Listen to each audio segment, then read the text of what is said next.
bulise teenagers, bulise Sunday school, bulise indwendwe zibandla egameni lika Jesu Kristu waseNazaretha. Amen. Igama nje unathi kwabasunduza izono zami zixolelwe ngelinye ilanga nje ezulwini. uThixo inkosi bomi bami andibonanga bomi bomi ngaphila obubomi bami. Amen. Ngaphandle kokuchitha ixesha ngicela uba sifunde kwincwadi kaLuka chapter 23 verse 34.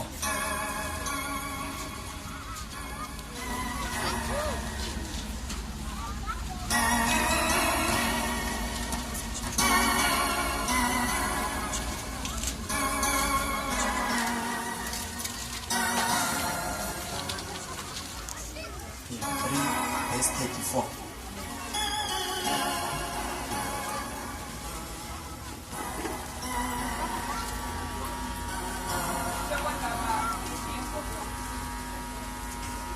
Ukubethelelwa emnqamlezweni. Wathi ke uYesu, bawo baxolele kuba abayazi into abayenzayo. Bathi ke besabelana ngengubo zakhe, benza amaqhaza. Amen. Bawe egameni likaYesu Kristu eNazaretha olungileyo, Thixo wethu namandla, mntwana wakho sekemini, thetha ngaye Nkosi egameni likaJesu. Amen. Apho sifunda khona lithi izwi lenkosi uYesu uyathetha uthi bawo baxolele ngoba bayazi lento abayenzayo. Xa silanda lithi iBhayibhile uThixo wadala uAdam noEva. I-firstborn zika Adam yaba nguKhayini noAbheli. uAbheli wayengumfuyi, uKhayini yena engumtshali. Lithi iBhayibhile banikela kuThixo. uThixo wawubheka umnikelo kaAbheli akawubheka kaKhayini. Enjalo uKhayini waba nomsindo wabulala uAbheli. Amen. Isimo wakuso waba nomsindo wabulala uAbheli umfowabo. Lo moya wayenawo uKhayini wadlula kulo moya owenzondo wafikelela ku-Esawu noYakobi. Lithi iBhayibhile uYakobi wasikelelwa nguThixo waya nakwizwe likatomncinci wakhe ubrother kamama wakhe wayafika khona. Lithi iBhayibhile uma efika khona wafika imfuyo yakhona incinci. Wathi uma yafika yanda imfuyo. Uthi umalume wakhe xa esefuna ukuhamba uthi Yakobi ufike imfuyo yami incinci, kodwa kuthi akafika wena imfuyo yami yanda. Ukuthi uThixo ukusikelele. Amen. Njengoba esikelelwe nje ngemva ucabane nobrother wakhe yena usikelelwe. uThixo ungqinile usikelela isizalo sika-Abraham.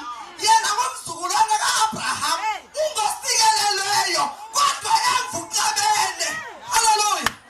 Lithi izwi lenkosi noma esikelelwe njalo kodwa enhlizweni yakhe ngoba waba namakhosikazi angabhini wade waba nabantwana kodwa engeke alungise emva.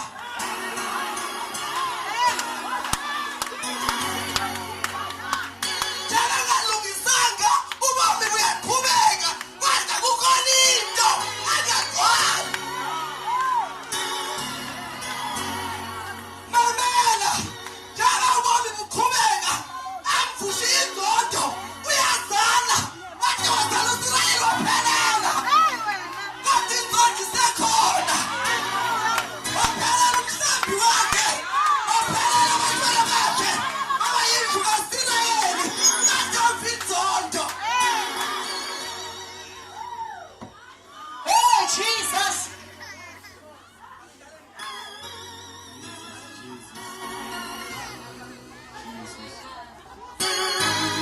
Mamela ngoqale kodwa uYakobi umuntu okhuphuka wayibona ukuthi yonke lento enginayo ingaba nginabatana abayi-12 isizwe sikaSirayeli siphelele kodwa khona into engekenzeki. Wadicide enhlizweni, let me go to Esau. Please forgive me. Please, this is my offering. Please take it. It is lenkosi. Uthi no. I have enough. Nginanjani lento zami. Uthi lento wethunkolo mamela kanti lo moya usithele ayaphele lapho yaqhubeka umoya wenzondo noma beqolele lapha wafika zikaDavide umoya wenzondo wafika zikaDavide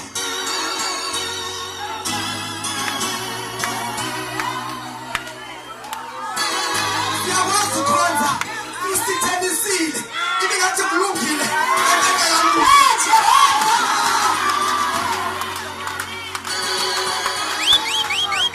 siphila kwixesha lalo moya ungathi kulungile siyakhonza kanti ngasezizondiko mamela ilizwi lenkosi unyana kaDavide wathanda udadewabo wafulala naye kanti umoya kusekho emthande njalo wathi enveneleli naye ithi iBhayibhile lizonda kamzonda ngayo yabathuma nje unothanda bemthande ngayo mamela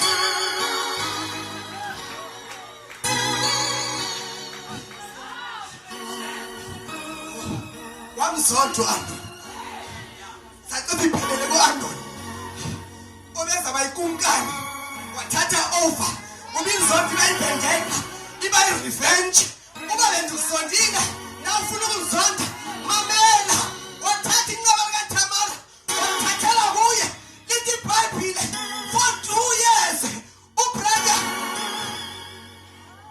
kaThamara we are planning how to kill my brother badle etafileni eyi-1 but he's busy planning how can I kill Amnon waphela unyaka wokuqala uzombulala kanjani u-Amnon waphela unyaka wesibili uzombulala kanjani Jesu uSathane wamnikeza imessage wathi hey ithi bonke onyana bakakumkani mabadibane uma bedibana kanti iplani ayikho ngenxa yonyana bakakumkani bonke kukhona le nomboliwe ngoba inzondo izele amele inzondo yazala ukufa ebaze bayikumkani baze bakwazanga bayikumkani wabazanga phela ubulala ubrother wakhe wajikela uyise wakhe ngoba inzondo yakhula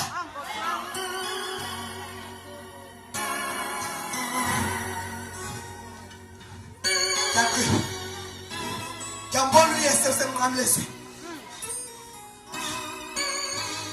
inkosi yobusayo kodwa wabheka emva wathi khona into efuna ukulungiswa kukhona uxolo ufuna lenziwe baSirayeli khona umoya ogqiba uSirayeli noma isisizwe sikaThixo nje kodwa khona lento isigqibayo noma isizwe sikhethiwe nje kodwa khona lento isigqibayo Hey God! usemnqamlezweni ngoba uyazi ukuthi uzahamba ixesha uvuka ukuthi kubalabulala inkosi yethu wathi mandiyilungise ingekandi lento mayiphela phakimi lenzondo mayigqibele uthi Father forgive them ngoba bengayazi lento abayenzayo Thixo andisikelele oh Jesu